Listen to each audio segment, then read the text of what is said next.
할렐루야. 감사합니다.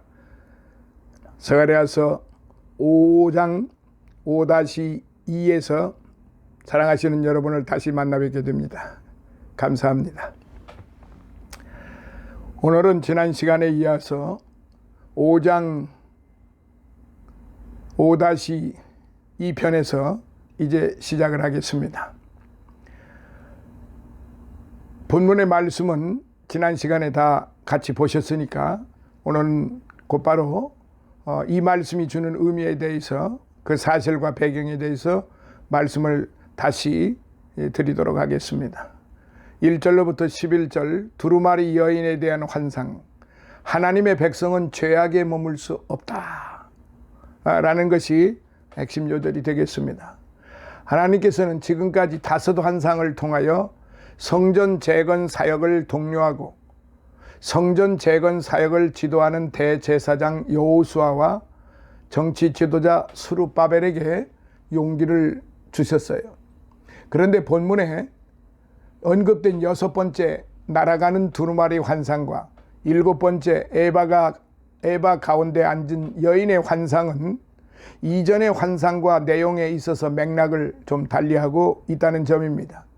곧 이전의 환상은 성전 재건이 이루어지지 않은 상태에서 성전 재건 사역을 독려하는 내용이었다면, 이제 본문의 2 환상은 성전이 재건되고 하나님과 이스라엘 사이의 관계가 회복된 후의 일을 다루고 있다는 점입니다.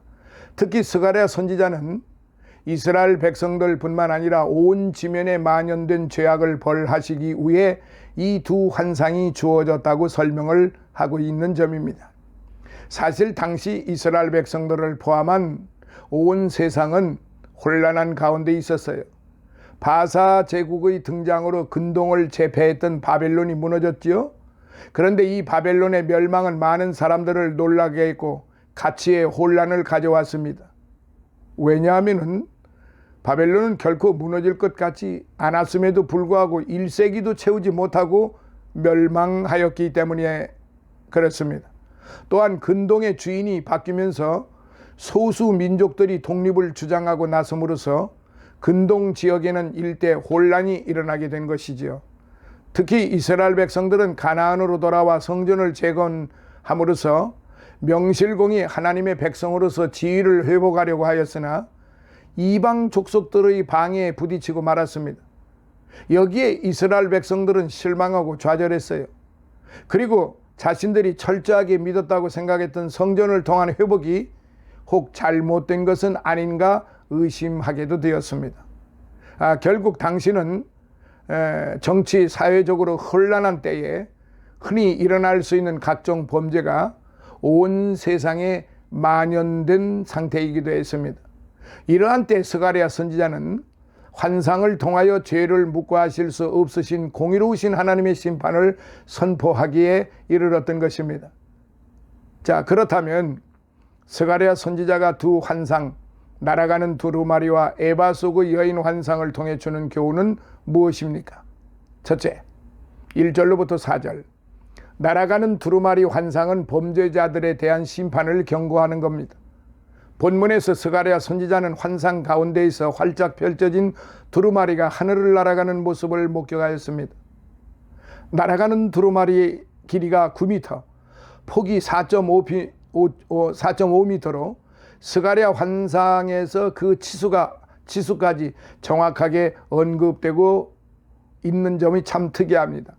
사실 두루마리란 하나님의 율법책으로 인간들이 하나님의 백성으로 살아가기 위해 꼭 지켜야 할 법도를 기록한 거예요. 그러므로 하나님의 법인 두루마리가 날아간다는 것은 하나님 앞에서 범죄한 자들에 대한 하나님의 심판을 상징하는 것입니다. 더구나 날아가는 두루마리가 온 지면에 두루 행한다고 하였으니 하나님의 저주와 심판이 온 세상에 미칠 것을 시사합니다. 결국 스가랴 선지자가 본 날아가는 두루마리 환상은 범죄한 자들에게 두루마리에 기록된 하나님의 말씀과 공의에 따라 반드시 형벌을 받게 될 것이고, 세상 어떤 존재라도 범죄하고서 형벌을 피할 사람은 없을 것임을 분명하게 가르쳐주고 있는 것입니다. 그런데 스가랴 선지자 당시 온 세상에는 도적질하는 자와 맹세하는 자가 가장 만연했던 듯 합니다. 그도 그럴 것이 사회적으로 혼란할 때에는 도둑이 많지 않습니까? 가치의 부재로 혼란했던 당시 사정에 비추어 볼 때 도적질은 가장 심각한 사회 문제였음이 분명합니다. 제가 어렸을 때 1960년 70년대 초반까지만 하더라도 참 도적들이 굉장히 참 많았습니다. 저희 사회도, 우리 대한민국 땅도. 제 기억으로는 어린 시절부터 이 도둑대들이 참 많았던 것을 제가 지금도 기억을 합니다. 아주 대놓고 밤중에 대문을 두드리면서 문 열으라고 그러고, 문 안 열면은 죽이겠다 그러고 불질러 버리겠다 그러고, 아주 그냥 대놓고 그렇게 하던 시절이 있었습니다. 제가 그것을 겪고 보니까 지금 이 말씀이 상당히 실감이 또한 나기도 합니다. 사랑하시는 성도 여러분, 한편 하나님께서는 범죄한 자들을 심판하실 때 맹렬히 타는 불로 사를 것이라고 하셨어요.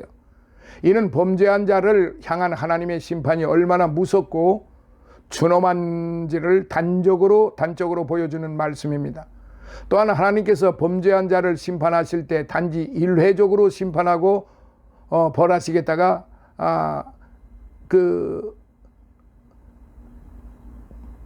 일회적으로 심판하고 끝내시는 것이 아니라 범죄자의 집에 계속 머무시면서 그 죄악에서 완전하게 돌이킬 때 벌하시겠다고, 돌이킬 때가 벌하시겠다고 말씀을 하셨어요. 그 죄악에서 완전하게 돌이킬 때까지 벌하시겠다고 말씀하셨단 말이죠. 그러므로 하나님 앞에서 범죄한 자로서 하나님의 형벌을 모면할 수 있는 자는 아무도 없다는 사실입니다. 진정 하나님은 자비하고 긍휼이 많으신 분이시기에 할 수 있으면 모든 죄인들이 죄에서 돌이켜 구원 얻기를 원하십니다. 하지만 끝까지 범죄의 길에서 돌이키지 않고 죄악 가운데 머무는 자는 철저하고 잔혹하게 심판하신다는 사실입니다. 베드로후서 3장 9절로부터 10절, 또한 로마서 6장 23절에는 그래서 바울 사도는 죄의 삭은 사망이라고 하지 않았습니까? 그러므로 하나님의 백성은 결코 죄악에 머물 수 없습니다. 지금 이 시간에도 남에게 해코지를 하려고, 남에게 속이려고, 남의 물건을 도둑질하려고 그렇게 하는 자들이 이 땅에 지금 우리 눈에 보이지는 않지만은 많이 있으리라 봅니다. 그런데 하나님은 그걸 다 보시고 계신다는 사실이에요. 남을 미워하는 마음도 다 보시고, 이간질하는 마음도 보시고, 탐욕을 가지고 있는 것도 보시고, 재물의 눈이 어두워서 하나님을 의지하지 않고 재물만을 바라보는 그 마음도 하나님이 다 지금 불꽃 같은 눈초리로 다 내려다보고 지금 주시하고 계신다는 사실입니다. 그러니까 전반적으로 말씀드리면 모든 것을 하나님께 의지하고 하나님께 맡기고 하나님께 아뢰고 하나님을 기쁘시게 하는 일에 하지를 않고, 어떻게 하면은 내가 남의 물건을 도둑질할까, 어떻게 하면은 내가 남을 무시할까, 어떻게 하면 남을 미워할까, 뭐 날마다 생각하고 있는 것이, 방구석에 앉아서 생각하고 있는 것이 그런 생각만 가지고 있다는 말씀이에요. 이스라엘 백성들이. 오늘 저와 여러분들은 그러지 않으시리라 믿겠습니다만은 사실은 우리의 마음도 결코 바르지 못하다고 하는 것을 부인할 수는 없습니다. 자, 두 번째, 에바 속의 여인 환상은 죄악이 에바로 측정되리라는 사실을 경고하고 있는 것입니다. 스가랴 선지자는 다시 환상에서 본 에바 속의 여인을 소개합니다. 여기에서 에바는 곡물이나 과일 등 고체 양을 측량하는 기구예요. 그러므로 이 측량 기구 안에 한 여인이 들어있다는 것은 그 여인의 죄를 측량할 때가 올 것임을 상징을 합니다. 특히 범죄하는 백성을 음녀나 악한 여인에 비유하였던 점을 고려할 때 여기 여인은 범죄하는 유다 백성을 상징한다고 볼 수 있겠습니다. 결국 에바 속의 여인 환상은 하나님 앞에서 드러나지 않을 죄가 없고 그 죄는 반드시 측량할 때가 온다는 사실을 상징한다고 하겠습니다. 그렇습니다. 하나님의 백성이 더 이상 죄악 가운데 머물지 말아야 하는 이유도 바로 여기에 있어요. 특히 우리는 본 예언이 성전 재건축 사역을 마친 후에 주어졌음을 주목해야 합니다. 곧 스가랴 선지자는 성전 건축을 독려하는 가운데 하나님께서 예비하신 새 예루살렘 환상을 보았어요. 그리고 그 다음에 하나님의 저주와 심판을 알리는 두루마리 환상과 에바 속의 여인 환상을 보았습니다. 시간적으로 볼 때 하나님과 소원했던 인간이 성전을 통해 가까스로 하나님과 관계를 회복한 후에 본문의 환상이 실행되고 있는 것입니다. 곧 하나님과 관계를 회복한 후에도 여전히 죄악 가운데 머물러 있으면 하나님의 심판을 면할 수 없음을 보여주는 것입니다.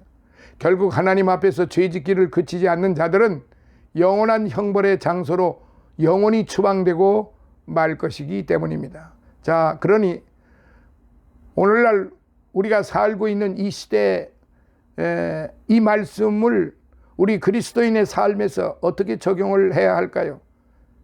성도 여러분, 패치님들, 해외에 계신 우리 동포 여러분, 보배롭고 거룩하고 복된 성도님, 존귀함을 받는 성도님들이요. 우리는 이미 그리스도의 구속 사역으로 말미암아 죄에서 해방된 성도로서 더 이상 죄악에 머물러 있어서는 안 될 것입니다.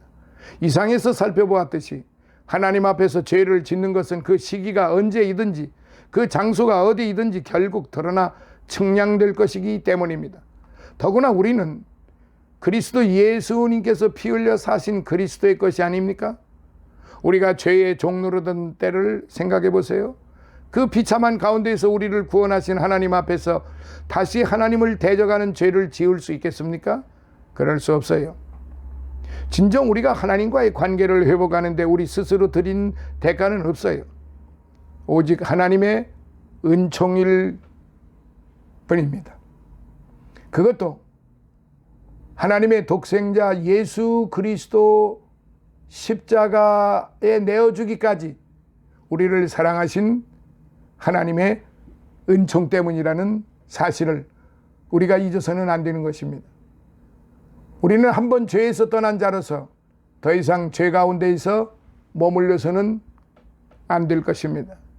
사랑하시는 성도 여러분, 정말로 하나님이 기뻐하시는 그러한 보배로운 성도들이 되시기를 간절히 원합니다. 이제 5장도 길지 않기 때문에 이제 단순히 환상적인 말씀으로만 되어 있기 때문에 5장도 5-1로서 이제 5-2로서 마무리를 하도록 그렇게 하겠습니다. 오늘도 주 안에서 건강들 하시고 그리고 승리하시고 하나님의 극진하신 사랑과 축복이 사랑하시는 여러분들과 여러분들의 가족들, 섬기시는 교회, 또 여러분들의 삶 위에 풍성하게 임하시기를 예수님 이름으로 축원합니다. 이제 다음 시간에는 스가랴서 6장에서 다시 만나 뵙도록 하겠습니다. 감사합니다. 할렐루야.